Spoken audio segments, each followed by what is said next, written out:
একজন ব্যক্তিকে উপার্জন করতেই হবে, তার পোষ্যদের ভরণ পোষণের জন্য তাকে উপার্জন করতেই হবে।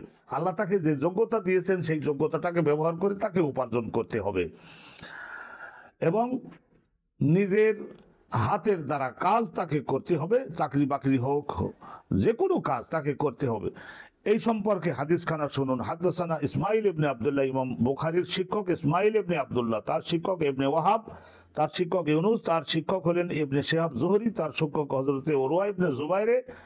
তিনি শুনেছেন আম্মাজান হযরতে আয়েশা সিদ্দিকা রাদিয়াল্লাহু তাআলা আনহা থেকে।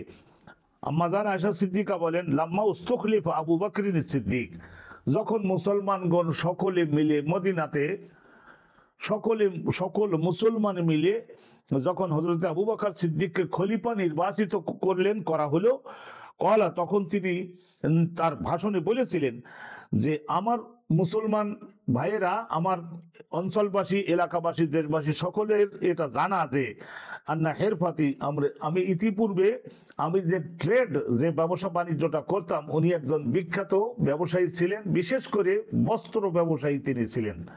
হেরফাতি লাম তাকুন তাআজিজু, আমার এই ট্রেড এবং এই ব্যবসা বাণিজ্যটা আমার নিজের পরিবারের ভরণ পোষণ পরিচালিত করে নিতে অক্ষম ছিল না।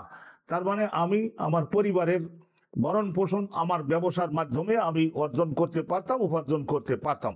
কিন্তু বর্তমানে তো আমার স্কন্ধের উপরে ওয়াসুগিলতু বিআমরিল মুসলিমিন, মুসলমান জাতির সকল দায়িত্ব পরিচালনা করা, মনোযোগ দেওয়া, গোটা মুসলমানগণের জন্য আর্থিক শক্তি বৃদ্ধির কাজে এবং অন্যান্য সমস্যা সমাধানের কাজে নেতৃত্ব দেওয়ার গুরু দায়িত্ব আমাকে দেওয়া হয়েছে।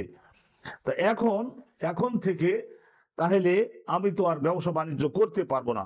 এখন থেকে ভরণ পোষণ, আবু বকর এর পরিবার এর সদস্যদের ভরণ পোষণ পরিচালিত হবে মিনহাজাল মাল, এই বাইতুল মালের থেকে যে বরাদ্দ সকলে মিলে আমার জন্য দিয়েছেন, সেই অর্থ দ্বারাই আমার পরিবার এখন থেকে পরিচালিত হবে।